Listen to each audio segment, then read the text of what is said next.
Good afternoon. This is DJ Power, and you are tuned into 97.7, the Empowerment Radio Show, where we talk about uplifting and empowering the black community. And today we have a very special broadcast. I have a few special guests on today's segment. I had a great opportunity to ask a police officer a few questions about police encounters and how to handle certain situations. I was also blessed to interview two bright, young CEOs of black-owned businesses. First up is going to be a very, very smart young lady.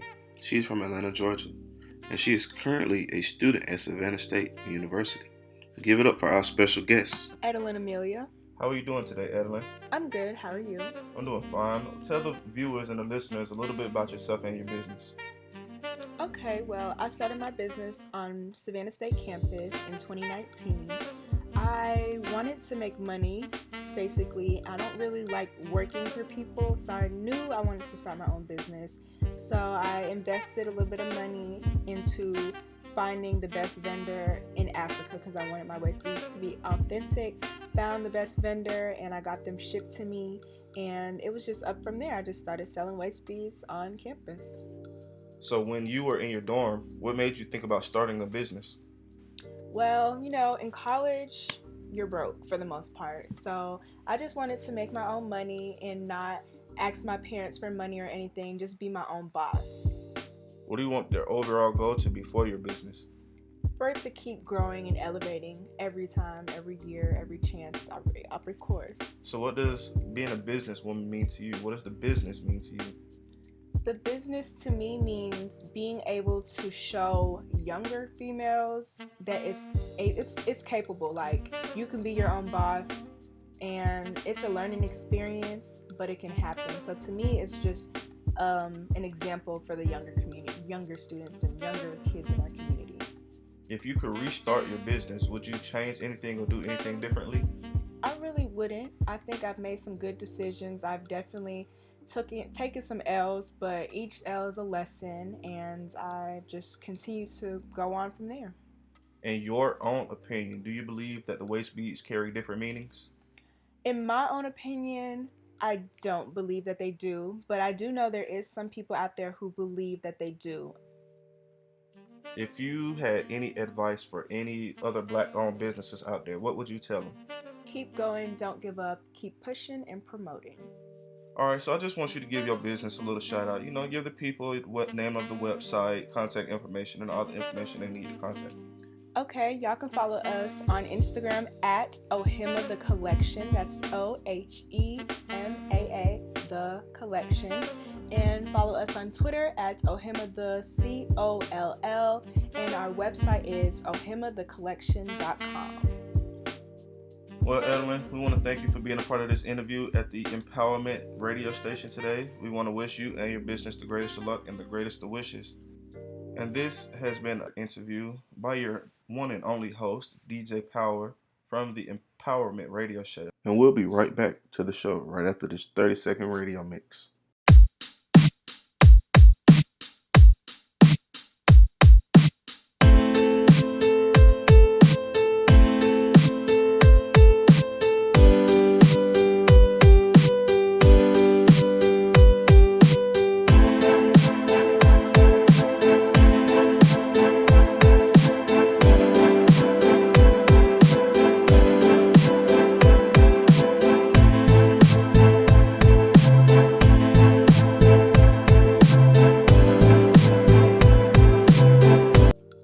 Good afternoon, and welcome back to the 97.7 Empowerment Radio Show, where we talk about uplifting the black community, empowering the black community, as well as promoting black businesses.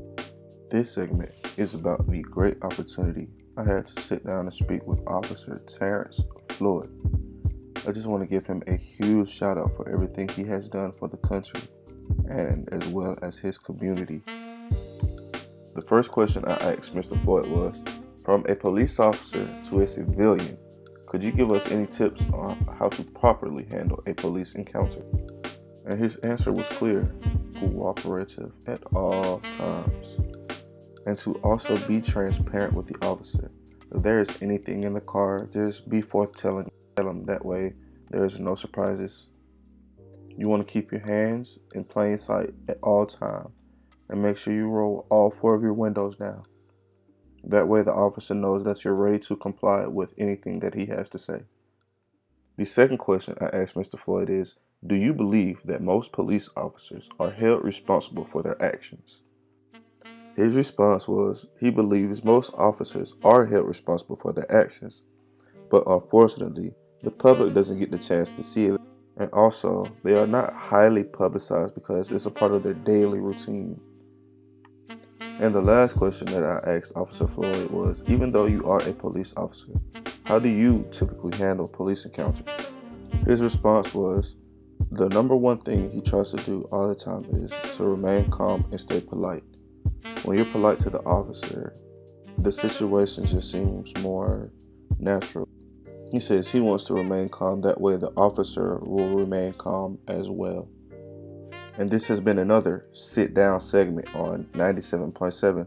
We'll be back right after this commercial break.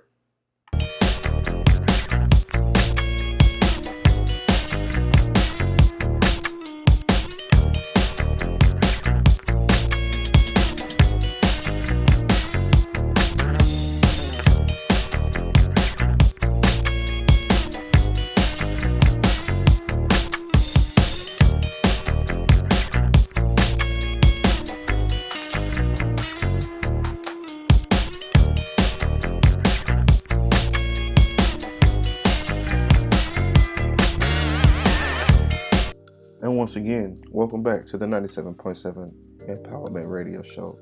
Lastly, I want to share another Black-owned business with you all. He's born in California but raised in Ellenwood, Georgia. He's an all-around artist. He designs clothes as well as makes music.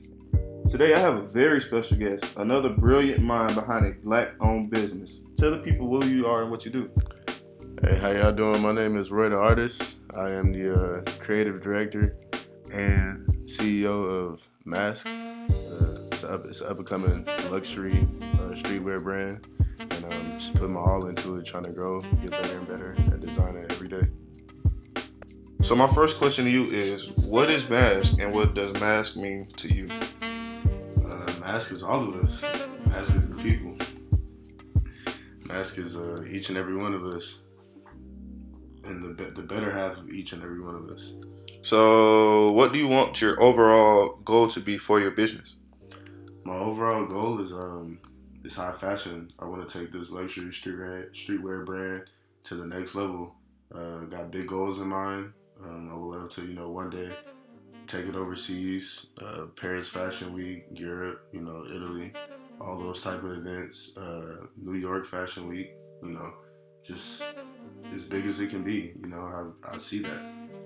All right, so I noticed you mentioned overseas and New York Fashion Week and Fashion Week.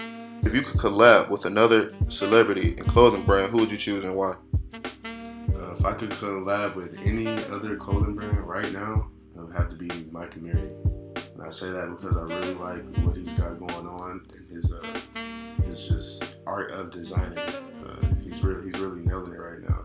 He's really getting you with the small details. Small things matter the most when it comes to a business like this, when it comes to fashion. That's dope. I hope you get the chance to collab with him one day. My next question to you is, what is your favorite part about being a Black business owner? My favorite part would just have to be how everyone around me is just constantly uplifting me and telling me that I can really make my dream come true. I have the ability to make it happen. Just the love and support is just is unreal. I really appreciate it. I think that's the best part about being an entrepreneur. If you could restart anything about your business, would you do anything differently? No, I can't say I would do anything differently. Although I have been given the advice here and there. I definitely could have took a different couple routes, different couple angles with it. But everything happens for a reason, and I'm pretty proud of myself, and I'm pretty confident with the path that I'm on right now. So, well, Roy, we want to thank you for being a part of the Empowerment Radio Show this afternoon. Is there anything left for you have to say? Nah, man, I just appreciate the opportunity, and I wish you the best with everything that you got going on as well, man. Well, I hope for nothing but the best for you and your business. This has been another 97.7 Empowerment Radio Show interview. Signing out, and we'll catch you next time.